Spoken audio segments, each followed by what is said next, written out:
بسم الله الرحمن الرحيم. ألم تر كيف فعل ربك بأصحاب الفيل ألم يجعل كيدهم في تضليل وأرسل عليهم طيرا أبابيل ترميهم بحجارة من سجيل فجعلهم كعصف مأكول. السلام علیکم ورحمۃ اللہ وبرکاتہ۔ الحمد للہ رب العالمین، الصلاۃ والسلام علی اشرف الانبیاء والمرسلین۔ رب اشرح لی صدری ویسر لی امری واحلل عقدۃ من لسانی یفقہوا قولی۔ اللہم فقہنا فی الدین، اللہم فقہنا لما تحب وترضی۔ سورہ فیل کے نام سے جیسے پتہ ہے کہ یہ ہاتھی والوں کا قصہ ہے، اور یہ واقعہ اس سال پیش آیا جس سال نبی صلی اللہ علیہ وسلم کی ولادت ہوئی تھی، تقریباً 50 دن پہلے۔ یہ اس میں 5 آیت ہے، 96 اس میں کلمات ہیں، اور 20 کلمات ہیں، 96 حروف ہے۔ اور اس کے بارے میں جو ہے یہ بھی مکی صورت ہے۔ ترتیب کے اعتبار سے اس کا نمبر ہے 105 پر مصحف میں، اور نزول کے اعتبار سے یہ 19 نمبر کی سورہ ہے، اور ظاہر ہے کہ اس کے مضمون کے حساب سے یہ کہ مکی سورہ ہے، مکہ میں نازل ہوئی۔ تو اللہ سبحانہ وتعالیٰ یہاں پر بتا رہے ہیں کہ جو اللہ کے دین کو نقصان پہنچانے کی کوشش کرے گا، اللہ اس سے خود بدلہ لیں گے۔ تو یہاں پر اللہ سبحانہ وتعالیٰ فرما رہے ہیں کہ پچھلی صورت میں مومن کی حرمت کا ذکر تھا، اس صورت میں کعبے کی حرمت کی بات ہو رہی ہے۔ یعنی ابھی جو ہم نے ہمزہ پڑھا، سورہ ہمزۃ الہمزہ، وہ کیا تھی کہ لوگوں کی حرمت، وہ بھی اللہ کو نہیں پسند ہے۔ اور اس سورے میں ہم پڑھیں گے کعبے کی حرمت۔ پچھلی صورت میں آخرت کی سزا کی بات کی گئی تھی، اس صورت میں یہ بتایا جا رہا ہے کہ اللہ تعالیٰ بعض گناہوں کی سزا دنیا میں بھی دیتے ہیں۔ تو اصحاب الفیل کا واقعہ ہمارے لیے کیا ہے؟ ایک عبرت ناک ہے۔ جیسے کہ اس سال کو عام الحزن کے نام سے بھی جانا جاتا ہے۔ اصحاب فیل کا واقعہ کس سے ہے کہ آپ صلی اللہ علیہ وسلم کی پیدائش سے اس کو یاد کیا جاتا ہے۔ یہ نبی صلی اللہ علیہ وسلم کی پیدائش سے تقریباً 50 روز قبل یہ واقعہ پیش آیا تھا، اور اس سال کو عام الفیل کہا جاتا ہے۔ جیسے کہ جس سال ابو طالب اور خدیجہ رضی اللہ عنہ کا انتقال ہوا تھا، اس کو عام الحزن کہا جاتا ہے، کیونکہ عرب کسی خاص واقعے سے سال کو یاد رکھتے تھے۔ یعنی ان کے وہاں یہ نہیں تھا کہ فلاں تاریخ تھی یا فلاں وہ تھا، نہیں، ان کے وہاں کوئی چیز کیسے یاد رکھتے تھے وہ کہ فلاں یہ واقعہ بڑا جو ہوا تھا وہ فلاں اس سال ایک واقعہ ایسا ہوا تھا، اس کے اتنے دن بعد یہ ہوا۔ جیسے آپ صلی اللہ علیہ وسلم کی پیدائش کو ان لوگوں نے کیسے یاد رکھا؟ بعد میں تاریخ والوں نے اس کو وہ کیا کہ نہیں، اس دن جس دن آپ پیدا ہوئے اس دن 9 تاریخ تھی اور اس دن یہ سال تھا۔ لیکن ان لوگوں نے، عرب لوگوں میں چونکہ کیلنڈر نہیں تھا، تو ان لوگوں نے کیسے یاد رکھا کہ فیل والے سال 50 دن کے بعد آپ صلی اللہ علیہ وسلم کا یعنی پیدائش ہوئی۔ اور یاد رکھے کہ ابابیل جو ہے کسی پرندے کا نام نہیں ہے، بلکہ پرندوں کے جھنڈ کو کہتے ہیں۔ اور یہ ایسی وہ تھی کہ ایک یعنی پرندوں کے جھنڈ کیسے بھیجے اللہ تعالیٰ نے؟ ایک چوچ میں 2 پاؤں میں ان کے ذریعے فضائی حملہ، یعنی ایئر فورس تھا اس ٹائم کا جو اللہ سبحانہ وتعالیٰ نے کیا۔ تو یہ پورا جھنڈ جو تھا لوگوں کا جو یہ آیا تھا کعبہ ڈھانے کے لیے، یہ کیا تھا؟ 60,000 لوگ تھے، اور اللہ سبحانہ وتعالیٰ نے ان کو ایسا بنا دیا کہ جیسے بھوس۔ اس کا واقعہ پہلے دیکھیں گے، پھر اس کے بعد ہم لوگ آیتوں کو پڑھیں گے کہ اس کے بارے میں کیا بتایا گیا ہے۔ سردار عبد المطلب کے دور میں ایک عظیم الشان واقعہ رونما ہوا، جسے قرآن مجید نے بیان کر کے تاریخ میں زندہ رکھا ہے۔ یہ ہاتھی والوں کا واقعہ ہے۔ بات یوں ہے کہ یمن کے بادشاہ ابرہہ حبشی نے صنعاء شہر میں ایک گرجا تعمیر کیا جسے قلیس کہا جانے لگا۔ مقصد یہ تھا کہ عربی لوگ حج کرنے کے لیے کعبہ کے بجائے یہاں پر آئے، عربوں کو اس پر بہت پیش آیا۔ ایک کنانی آدمی نے اس گرجا قلیس میں گندگی کر دی۔ ابراہا کو پتا چلا تو اس نے غضبناک ہو کر قسم اٹھائی کہ میں بیت اللہ کو گرا کر دم لوں گا۔ پھر اس نے حبشیوں کو تیاری کا حکم دیا اور ہاتھی لے کر مکہ کی طرف چل پڑا۔ جب ابراہا طائف کے راستے میں مغمس مقام پر فروکش ہوا تو اس نے اسود بن مقصود حبشی کو چند سوار دے کر مکہ کی طرف بھیجا۔ اس نے تہامہ کے علاقے میں قریشیوں اور دوسرے لوگوں میں لوٹ مار کی، حتیٰ کہ وہ عبد المطلب بن ہاشم کے 200 اونٹ بھی لے گیا۔ عبد المطلب ہی ان دنوں قریش کے بڑے اور سردار تھے۔ پہلے تو قریش، کنانہ اور حذیل کے قبائل نے اس کا مقابلہ کرنے کی ٹھانی، مگر جلد ہی انہیں پتہ چل گیا کہ وہ اس کا مقابلہ نہیں کر سکتے، کیونکہ ان کے لیے کیا تھا، فیل جو ہے ہاتھی، ان لوگوں نے پہلی مرتبہ دیکھا تھا۔ یہ اونٹ، گھوڑے، بکریاں، یہ ساری چیزیں، لیکن مقابلہ نہیں کر سکتے کیونکہ وہ ہاتھی لے کر آئے۔ ابراہا نے حناتا حمیری کو مکہ بھیجا کہ جا کر اس شہر کے سردار سے ملو اور اسے میری طرف سے پیغام دو کہ میں اس سے لڑنے نہیں آیا، میں تو صرف بیت اللہ ڈھانے آیا ہوں۔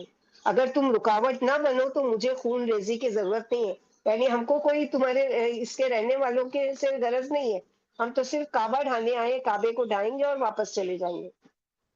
اگر سردار جنگ نہ چاہتا ہو تو اسے میرے پاس لے آنا۔ جب حناتا مکہ پہنچا تو اس نے پوچھا شہر کا سردار کون ہے؟ اسے بتایا گیا کہ مکہ کے سردار عبد المطلب بن ہاشم ہے۔ وہ ان کے پاس آیا اور ابراہا کا پیغام پہنچایا۔ عبد المطلب کہنے لگے اللہ کی قسم ہم اس سے لڑنا نہیں چاہتے، نہ ہمیں اتنی طاقت حاصل ہے۔ اللہ تعالیٰ کا قابل احترام گھر ہے جسے خلیل اللہ ابراہیم علیہ السلام نے بنایا تھا۔ اگر اللہ تعالیٰ نے اس گھر کو بچانا چاہا تو بچا لے گا، یہ اس کا گھر ہے اور حرم ہے، اور اگر اللہ تعالیٰ نے اسے نہ روکا تو ہمیں اتنی طاقت ہی نہیں ہے کہ ہم اسے روک سکیں۔ حناتا کہنے لگا آپ میرے ساتھ بادشاہ کے پاس چلیں، اس نے آپ کو بلایا ہے۔ حضرت عبد المطلب انتہائی خوبصورت، خوش شکل اور عظیم قد کاٹ کے مالک تھے۔ جب ابراہا نے انہیں دیکھا تو ان کا نہایت احترام کیا اور مناسب نہیں سمجھا کہ ان کو اپنے سے نیچے بٹھائے۔ وہ یہ بھی نہیں چاہتا تھا کہ حبشی لوگ انہیں اس کے برابر تخت پر بیٹھا دیکھے، اس لیے وہ خود تخت سے نیچے اتر آئے اور چٹائی پر بیٹھ گیا اور ان کو اپنے ساتھ بٹھا لیا۔ پھر اپنے ترجمان سے کہنے لگا ان سے پوچھو کیسے آئے ہیں۔ ترجمان نے یہ بات ان سے کہی تو کہنے لگے میرا مقصد یہ ہے کہ بادشاہ ابراہا میرے 200 اونٹ واپس کر دیں۔ ترجمان یہ بات بادشاہ سے کہہ دی۔ ابراہا کہنے لگا ان سے کہو میں نے جب تمہیں دیکھا تھا تو تم بہت عظیم تم کو سمجھا تھا، مگر تم نے تو بہت معمولی سی بات کی، تم اپنے 200 اونٹوں کی بات کرنے آئے ہو، مگر تمہیں اس گھر کی فکر نہیں ہے جو تمہارے اور تمہارے آباء و اجداد کے دین کی بنیاد ہے۔ میں اس گھر کو گرانے آیا ہوں، تمہیں اس کی کوئی فکر نہیں، تم بڑے آسانی سے کہتے ہو کہ مجھے میرے 200 اونٹ دے دو۔ عبد المطلب کہنے لگے میں اپنے اونٹوں کا مالک ہوں، اس گھر کا بھی ایک مالک ہے، میں اپنے مال کی حفاظت کر سکتا ہوں، وہ خود اس کی حفاظت کرے گا جس کا وہ گھر ہے۔ ابراہ نے کہا وہ اسے مجھ سے نہیں بچا سکے گا، اتنے تکبر کی بات کی۔ عبد المطلب نے فرمایا تو جانے اور وہ جانے۔ ابراہ نے عبد المطلب کے اونٹ واپس کر دیے۔ عبد المطلب قریش کے پاس واپس گئے اور انہیں مکہ خالی کر دینے کا حکم دیا تاکہ وہ پہاڑوں کی چوٹیوں پر پناہ حاصل کر کے لشکر کے حملے سے بچ سکے۔ پھر سردار عبد المطلب اٹھے، کعبے کے دروازے کا کنڈا پکڑا، ان کے ساتھ کچھ اور قریشی بھی اللہ تعالیٰ سے ابراہ اور اس کے لشکر کے خلاف دعائیں کر رہے تھے۔ سردار عبد المطلب نے اس طرح دعا مانگی، اپنے اے اللہ ہر آدمی اپنے گھر کی حفاظت کرتا ہے، تو بھی اپنے گھر کی حفاظت فرما، کل ان کی صلیب اور سازش تیری تدبیر پر غالب نہ آنے پائے۔ اگلے دن صبح ہی ابراہ نے مکہ مکرمہ داخل ہونے کی تیاری کی، اپنا ہاتھی تیار کیا اور لشکر ترتیب دیا۔ اس کے ہاتھی کا نام محمود تھا۔ جب لشکر نے ہاتھی کو مکہ کی طرف چلایا تو ہاتھی بیٹھ گیا۔ انہوں نے اسے مارا اور بڑی کوشش کی کہ وہ اٹھ کھڑا ہو، لیکن وہ ٹس سے مس نہیں ہوا۔ جب انہوں نے اسے یمن کی طرف چلایا تو وہ بھاگنے لگا، شام کی طرف چلاتے تب بھی وہ بھاگتا، مشرق کی طرف چلاتے تب بھی بھاگتا، لیکن جب مکے کی طرف چلاتے تو بیٹھ جاتا۔ اللہ تعالیٰ نے سمندر کی طرف سے پرندے بھیجے، ہر پرندے کے منہ اور پنجوں میں 3 پتھر تھے جو چنے یا مسور کے دانے کے برابر تھے۔ وہ پتھر جس کو بھی لگ جاتا وہ مر جاتا۔ باقی ماندہ لوگ بھاگے، کوئی راستوں میں گر کر مرا، کوئی پانی کے گھاٹوں پر۔ ابراہ کو بھی پتھر لگے، اس کے درباری اس کو لے کر یمن چلے، راستے میں اس کی انگلیوں کے پورے ایک ایک کر کے گرتے اور جھڑتے چلے گئے۔ جب وہ سنا پہنچا تو پرندے کے چوزے کی طرح ہو چکا تھا، وہاں پہنچ کر مر گیا۔ اس واقعے کا دوسرے قبائل پر بہت بڑا اثر ہوا۔ قریش کی فضیلت اور مرتبہ کو چار چاند لگ گئے۔ تمام قبائل قریش کی بہت زیادہ عزت کرنے لگے اور کہنے لگے یہ اللہ والے ہیں۔ اللہ تعالیٰ نے ان کی طرف سے لڑائی کی اور ان کے دشمن کا گھوسا نکال دیا۔ اس کے ساتھ ساتھ سردار عبد المطلب کا مقام لوگوں کی نظروں میں اور بھی بڑھ گیا۔ تمام عرب قبائل میں انہیں شہرت حاصل ہوئی اور وہ عظمت و شان سے بہرہ ہوئے، کیونکہ انہوں نے بڑی ذہانت اور حسن تدبیر کا مظاہرہ کیا اور اپنی قوم کو عظیم خطرات سے بچایا۔ تو یہ پورا واقعہ تھا اس کا، کہ کس طرح اللہ سبحانہ و تعالیٰ نے قریش کو عزت دی، کیونکہ اگلی سورہ بھی جو ہے لیلاف قریش اسی پر ہے کہ قریشیوں کا اس میں ذکر ہے۔ تو التاریخ الکبیر جو امام بخاری نے کتاب لکھی ہے، اس میں قریش کی 7 فضیلتیں بیان کی ہیں انہوں نے۔ 7 فضیلتیں کون کون سی ہیں؟ نمبر 1، نبوت قریش میں آئی۔ نمبر 2، خلافت قریش کے لیے ہے۔ نمبر 3، حجابت یعنی کعبے کا متولی بننا قریش کے لیے ہے۔ اور نمبر 4، سقایت یعنی حاجیوں کو پانی پلانا بھی قریش کے لیے ہے۔ نمبر 5، اصحاب الفیل کے خلاف ان کی مدد ہوئی۔ نمبر 6، قرآن مجید کی ایک سورت ان کے نام سے آئی، اگلی سورت جو ہے سورہ قریش۔ نمبر 7، انہوں نے ایک اللہ کی عبادت کی جبکہ ان کے علاوہ کوئی نہیں کر رہا تھا۔ تو یہاں پر یہ بتایا گیا کہ جب اس حملے کی خبر لگی تو عبد المطلب نے اپنے اونٹوں کو لیا اور نکل گیا، اور یہ کہنے لگا میں تو اونٹوں کا ذمہ دار ہوں، اے اللہ تو اپنے گھر کا ذمہ دار ہے، تو خود اس کی حفاظت کر۔ تو اللہ تعالیٰ نے اکیلے پرندوں کے جھنڈ سے ہلاک کر دیے۔ کہتے ہیں کہ اس واقعے کے بعد 10 سال تک قریش مکہ نے بت پرستی چھوڑ کر ایک اللہ کی عبادت شروع کر دی تھی۔ پھر سے آہستہ آہستہ ان کے اندر شرک آیا، جس کو مٹانے کے لیے اللہ سبحانہ و تعالیٰ نے نبی صلی اللہ علیہ وسلم کو مبعوث کیا اور آپ نبی بنائے گئے۔ تو یہ ہے واقعہ اور اس سورے کا خلاصہ۔ اور اس کے بارے میں جیسے کہ اللہ سبحانہ و تعالیٰ فرماتے ہیں کہ علم ترا، آپ صلی اللہ علیہ وسلم سے خطاب ہے کہ علم ترا کیف فعل ربک باصحاب الفیل، کیا تم نے دیکھا نہیں کس طرح کیا تیرے رب نے ہاتھی والوں کے ساتھ؟ اور ان کی تدبیر خاک میں نہیں ملا دی اور ان پر پرندوں کے جھنڈ بھیج دیے جو ان پر کنکر والے پتھر برسا رہے تھے، پھر اللہ نے انہیں چبائے ہوئے بھوسے کی طرح کر کے چھوڑ دیا، اور بھیجے ان پر پرندے جھنڈ کے جھنڈ پھینکتے تھے ان پر پتھر کنکر کی قسم کے، تو کر دیا ان کو کھائے ہوئے بھوس کی طرح۔ اس طرح سے ابرہا کا انجام اور ابرہا کے ساتھیوں کا انجام اللہ سبحانہ و تعالیٰ نے کس طرح سے کیا کہ ان کا نام و نشان مٹا دیا۔ یوں تو قریش پر اللہ کے بڑے بڑے احسانات تھے ہی، لیکن یہ ایک عظیم احسان تھا جسے ان کا بچہ بھی جانتا تھا کہ اللہ نے ان کے شہر سے دشمن کو پسپا کر کے بھگا دیا اور کسی کے نکسیر بھی نہیں پھوٹی، یعنی کسی انسانی جان کو کوئی نقصان بھی نہیں ہوا۔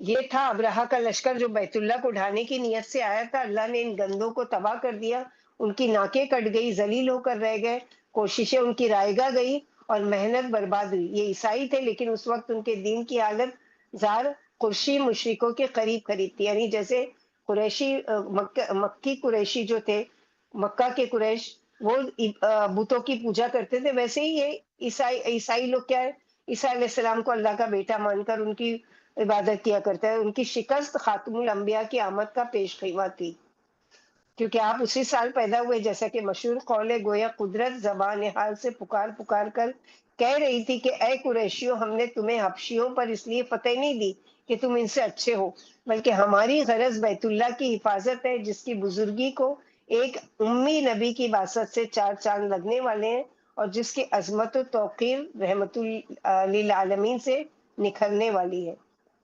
تو اللہ سبحانہ و تعالیٰ نے یہاں پر یہی بتایا کہ یعنی اللہ نے انہیں خاک میں ملا دیا، خیر و برکت سے محروم ہو گئے، اکثر تو وہیں ڈھیرے ہو کر رہ گئے، ان کی کوئی خبر دینے والا بھی نہیں رہا، اور بعض مجروح ہو کر جو تو کر کے یمن پہنچ گئے اور یمن میں لقمہ اجل ہو گئے۔ ابرہا جب اپنے شہر سنا میں پہنچا تو لوگوں سے سارا واقعہ بیان کیا، پھر دل کے پھٹنے سے اس کی موت ہوئی اس کے بعد اس کا بیٹا یکسوم، اور اس کے بعد اس کا بھائی مسروق والی سلطنت ہوا۔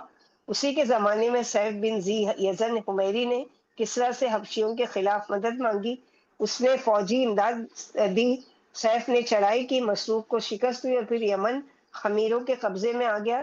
سیف کے پاس مبارک بادی کے لیے جگہ جگہ سے وفد آئے، جیسے کہ ہم لوگ نے سورہ فتح میں پڑھ چکے کہ جب نبی صلی اللہ علیہ وسلم صلح حدیبیہ کے دن اس ٹیلے پر چڑھے جس سے اتر کر آپ قریشیوں کے پاس جانے والے تھے، تو اونٹنی بیٹھ گئی۔ لوگوں نے اسے ڈانٹ کر ہر چند اٹھانا چاہا مگر نہیں اٹھی۔ لوگ سمجھے شاید تھک گئی ہے۔ فرمایا نہ تھکی ہے نہ اس کی بیٹھنے کی عادت ہے، اسے اللہ نے روک لیا ہے جس نے ہاتھی کو اس دن روک لیا تھا۔ اس کی قسم جس کے ہاتھ میں میری جان ہے، آج قرشی صلح کی جو شرط بھی پیش کریں گے میں اسے مان لوں گا، بشرطیکہ کہ اس سے بیت اللہ کی عزت میں کوئی فرق نہ آتا ہو۔ پھر آپ نے اونٹنی کو ڈانٹا، وہ فوراً کھڑی ہو گئی۔ ایک حدیث میں اللہ نے مکہ سے ہاتھی روک لیا تھا اور اس پر اپنے رسول اور مسلمانوں کو غالب فرما دیا تھا۔ یاد رکھو آج بھی اس کی وہی حرمت لوٹ آئی ہے جو کل تھی۔ خبردار ہر موجود غیر موجود کو یہ خبر پہنچا دی۔ لیکن کیا یہ کعبے کی حرمت جو ہے وہ کیا ہے؟ ہمیشہ باقی رہنے والی ہے؟ یہ کعبہ کو بھی ڈھا دیا جائے گا؟ تو قیامت سے پہلے کی ایک نشانی ہے کہ کعبہ کو بھی کیا کیا جائے گا؟ ڈھا دیا جائے گا۔ کس طرح سے ہوگا یہ؟ کہ بہت سی احادیث میں یہ مضمون ہے کہ قرب قیامت کعبے کو شہید کر دیا جائے گا۔ ابو ہریرہ رضی اللہ تعالیٰ عنہ سے روایت ہے، رسول اللہ صلی اللہ علیہ وسلم نے فرمایا کہ یخرب الکعبہ ذو سویقتین من الحبشہ، چھوٹی چھوٹی ٹیڑھی پنڈلیوں والا ایک شخص حبشی کعبے کی عمارت ڈھائے گا۔ علی رضی اللہ تعالیٰ کا فرمان، اس گھر کا طواف جس قدر ممکن ہو زیادہ سے زیادہ کر لو، ایک وقت آئے گا طواف نہیں ہوگا۔ میں تصور کی آنکھ سے دیکھ رہا ہوں کہ ایک چھوٹے سر اور چھوٹے کانوں والا حبشی اپنی کدال کے ساتھ بیت اللہ کی عمارت کو ڈھا رہا ہے۔ ابن عباس سے روایت ہے، رسول اللہ صلی اللہ علیہ وسلم نے فرمایا گویا کہ میں اس کالے ٹیڑھی پنڈلیوں والے شخص کو دیکھ رہا ہوں جو کعبے کا ایک ایک پتھر اکھاڑ دے گا۔ ابو ہریرہ رضی اللہ عنہ سے روایت ہے، نبی صلی اللہ علیہ وسلم نے فرمایا یبایع لرجل بین الرکن والمقام ولن یستخل البیت الا اہلہ۔ حجر اسود اور مقام ابراہیم کے درمیان ایک شخص کے ہاتھ پر بیعت کی جائے گی، سب سے پہلے اسی کے متبعین اس گھر کی بے حرمتی کریں گے۔ اس وقت عربوں کی ہلاکت یقینی ہوگی۔ پھر حبشی آئیں گے اور بیت اللہ کو ایسا ویران کریں گے کہ اس کے بعد کبھی آباد نہیں ہو سکے گا۔ یہی لوگ بیت اللہ کا خزانہ نکال کے لے جائیں گے۔ یہ حدیث سیدہ عائشہ کی اس حدیث کے خلاف نہیں ہے کہ نبی کریم صلی اللہ علیہ وسلم نے فرمایا ایک لشکر کعبے پر حملہ کرنے آئے گا تو ان سب کو مقام بیدہ پر دھسا دیا جائے گا۔ علامہ ابن حجر اپنی کتاب فتح الباری میں باب ہدم الکعبہ کے تحت لکھتے ہیں کہ اس حدیث میں اشارہ ہے کہ کعبے پر حملہ دو دفعہ ہوگا۔ ایک دفعہ تو اللہ تعالیٰ کعبے تک پہنچنے سے پہلے ہی لشکر کو ہلاک کر دیں گے جیسے کہ اصحاب فیل کو کیا گیا۔ دوسری دفعہ وہ پہنچ جائیں گے اور ظاہر ہے کہ کعبے کو منہدم کرنے والوں کا حملہ دوسرا ہوگا۔ یہ نہیں کہا جا سکتا کہ اللہ تعالیٰ نے ہاتھی کو تو روک دیا تھا اور ہاتھی والے کعبہ کو منہدم نہیں کر سکے تھے، حالانکہ اس وقت کعبہ قبلہ بھی نہیں تھا۔ اب جب کہ وہ مسلمانوں کا قبلہ بن چکا ہے تو اللہ تعالیٰ کیسے حبشیوں کو اس پر مسلط ہونے دیں گے؟ کیونکہ یہ آخری زمانے یعنی قرب قیامت کی بات ہوگی، جبکہ روئے زمین پر اللہ کا نام لیوا کوئی نہیں ہوگا، جیسا کہ رسول اللہ صلی اللہ علیہ وسلم کا فرمان ہے قیامت اس وقت تک قائم نہیں ہوگی جب تک زمین پر کوئی اللہ اللہ کرنے والا نہ ہوگا۔ اور یہی مطلب ہے دوسری حدیث کے ان الفاظ کا، پھر اس کے بعد کبھی آباد نہ ہوگا، یعنی پھر قیامت آئے گی، یعنی پھر آباد کرنے کی ضرورت ہی نہیں، کیونکہ اب اللہ کا نام لینے والے کوئی نہیں بچا، اب صرف کافر بچے ہیں جس پر کیا ہے قیامت کو آنا ہے۔ تو اس طرح کعبے کو اس سے قیامت سے پہلے اس کو ڈھا دیا جائے گا، ختم کر دیا جائے گا۔ تو دو مرتبہ حملہ ہوا، ایک مرتبہ اصحاب الفیل سے اللہ تعالیٰ نے حفاظت کی، اور دوسری مرتبہ کیا ہے کہ اللہ تعالیٰ کے ہی حکم سے کہ کوئی اس کا طواف کرنے والا ہی جب بچا نہیں ہے تو کیا کیا جائے گا کہ اس کو ختم، کیونکہ ساری چیزیں ایک کے بعد ایک پھر ختم ہو جائیں گی نا۔ تو یہاں پر اسی چیز کا بتایا جا رہا ہے کہ اللہ سبحانہ وتعالیٰ نے یہاں پر جو یہ ذکر کیا ہے اصحاب فیل کا، تو یہ واقعہ ہے دراصل یہ، کیونکہ یہ ساری صورتیں کیا ہیں الحمدللہ روزانہ ہماری روٹین کی نمازوں میں ہوتی ہے۔ تو ہم لوگ اس کو سمجھ کر پڑھیں کہ کیا اللہ سبحانہ و تعالیٰ اس میں کہہ رہے ہیں کہ علم ترى کیف فعل ربک باصحاب الفیل، کیا نہیں تم نے دیکھا کیسا کیا تیرے رب نے اصحاب فیل کے ساتھ؟ یعنی کوئی اللہ تعالیٰ چاہتے تو فرشتوں کے جھنڈ بھیج دیتے نا. اللہ سبحانہ و تعالیٰ نے کس کو بھیجا؟ یعنی پرندوں کی ایک پورے جھنڈ کو بھیجا کس لیے؟ کہ یہ واقعہ کیا بتاتا ہے کہ اللہ سبحانہ و تعالیٰ جس سے چاہے اپنے دین کا کام لے لے، اپنی تبلیغ کا کام لے لے. تو یہاں پر اللہ سبحانہ و تعالیٰ نے دفاع کے لیے کس کو بھیجا؟ کہ پرندوں کے جھنڈ کو. جیسے اللہ سبحانہ و تعالیٰ نے تبلیغ کا کام کا ارادہ کیا، کسی پوری قریہ کی حفاظت کی، پوری بستی کے اسلام لانے کا ذریعہ کون بنا؟ ہدہد. تو یہ کئی چیزیں ایسی ہیں کہ جو اللہ سبحانہ و تعالیٰ، جیسے کہ اللہ کا شکر ادا کرنے کا سبب کون بنی؟ ایک چوٹی سورہ نمل میں، کہ جب سلیمان علیہ السلام کا لشکر جا رہا ہے، وہاں ایک چوٹی اپنے لشکروں کے ساتھ جا رہی ہے، اور اس نے کہا کہ جلدی جلدی اپنے بلوں میں چھپ جاؤ کہ یہ لشکر جو ہے کہیں تم کو کچل نہ ڈالے. تو سلیمان علیہ السلام نے جب یہ دیکھا اس کی، کیونکہ وہ بولی جانتے تھے پرندوں کی، چرند پرند کی، ہر ایک کی، تو انہوں نے اللہ کا شکر کیا. ربی اوزیانی ان اشکر نعمتک التی انعمت علی وعلی والدی وان اعمل صالحا ترضاه واصلح لی فی ذریتی انی تبت الیک وانی من المسلمین. کہ اللہ تعالیٰ مجھے توفیق دیجیے کہ میں آپ کا شکر ادا کروں کہ اللہ تعالیٰ نے اتنی باریک سی چوٹی کی آواز بھی مجھے سنائی، اور بہت ساری نعمتیں اللہ تعالیٰ نے سلیمان علیہ السلام کو دی تھی، اس میں سے ایک یہ تھا. تو یہ ہے کہ اللہ سبحانہ و تعالیٰ جو قرآن میں کسی پرند کی، کسی جانور کی، کسی کیڑے کی، کسی مکھی کی، کسی مکڑی کی، کسی مچھر کی، بکری کی، انعام میں تو پورا مویشیوں کا ہی ذکر ہے. تو یہ سب کیوں اللہ تعالیٰ کے؟ یہ باریک سے باریک چیز کے بھی اللہ سبحانہ و تعالیٰ مالک ہیں. بڑے گھر کعبے کی بھی اللہ تعالیٰ مالک ہے، حفاظت بھی اس کی کرنے پر اللہ تعالیٰ قادر ہے، اس کو عزت کا مقام دینے والے بھی اللہ تعالیٰ. ان اول بیت وضع للناس للذی ببکۃ مبارک وہدی للعالمین فی آیات بینات مقام ابراہیم ومن دخلہ کان آمنا وللناس علی الحج الی البیت من استطاع الیہ سبیلا ومن کفر فإن اللہ غنی. تو اس کعبے کو عزت بھی کس نے دی؟ عزت دار لوگوں سے اس کی تعمیر کروائی، یعنی ابراہیم علیہ السلام اور اسماعیل علیہ السلام اور پوری فیملی کی وجہ سے وہ آباد ہوا، اور آج بھی آباد ہے جب تک اللہ تعالیٰ چاہیں گے، اور جب قیامت کا آنا ہوگا تو اس کو ڈھا دیا جائے گا. تو اللہ سبحانہ و تعالیٰ سے دعا ہے کہ اللہ تعالیٰ ہم لوگوں کو کہنے سننے سے زیادہ عمل کی توفیق عطا فرمائے، اور اللہ سبحانہ و تعالیٰ ہم سب کو اللہ کی ذات پر اور زیادہ ہمارے ایمان میں اضافہ ہو، کہ یہ چھوٹی چھوٹی چیزوں سے اللہ تعالیٰ کیسے بڑے بڑے کام، ضروری نہیں ہے کہ کوئی بڑا کوئی کام ہو تو اس سے وہ کریں. اللہ سبحانہ و تعالیٰ نے جیسے قریش کے مقابلے میں فرشتوں کو نازل کر دیا بدر میں، تو یہ اللہ سبحانہ، اور وما یعلم جنود ربک الا ہو، سورہ مدثر میں اللہ تعالیٰ فرماتا اللہ تعالیٰ کا جو لشکر ہے تم تو جان بھی نہیں سکتے کہ اللہ کا لشکر کیسا ہے. اور نعوذ باللہ اللہ تعالیٰ لشکر کے بھی محتاج نہیں ہے کہ کہیں کسی کی مدد کرنا ہے تو اللہ تعالیٰ کوئی بہت بڑا وہ بھیجے. نہیں، اللہ سبحانہ و تعالیٰ کو ایک حکم دے پانی کو ہی تو وہ پورا سیلاب کے ذریعے سب کو تباہ کر سکتا ہے. ایک بجلی کو حکم دے تو وہ پوری قوم پر گر کر اس کو بھسم کر سکتی ہے. کیونکہ ساری ہی مخلوق کون ہے؟ اللہ کی تابع دار. لیکن انسان جس کو اللہ تعالیٰ نے چوائس دی ہے، جس کو آزادی دی ہے، جس کو بولنے کی قوت اور طاقت دی، جس کو عقل دی سوچنے کی، وہی انسان کیا ہے؟ اپنے رب کا ناشکرہ بھی ہے، ناقدرہ بھی ہے. وما قدر اللہ حق قدرہ، اللہ کی ویسی قدر نہیں کی جیسی کہ قدر کرنے کا اللہ تعالیٰ کا حق ہے. تو اللہ سبحانہ و تعالیٰ ہم لوگوں کو اللہ کی قدر کرنے والا بنائے، اللہ سے محبت کرنے والا بنائے، اللہ تعالیٰ کے احکامات کا پابند بنائے، اور ایسا ہی اللہ تعالیٰ کی اطاعت کرنے والا بنائے جیسے کہ اللہ تعالیٰ کی باقی مخلوق اللہ کی اطاعت کر رہی ہے.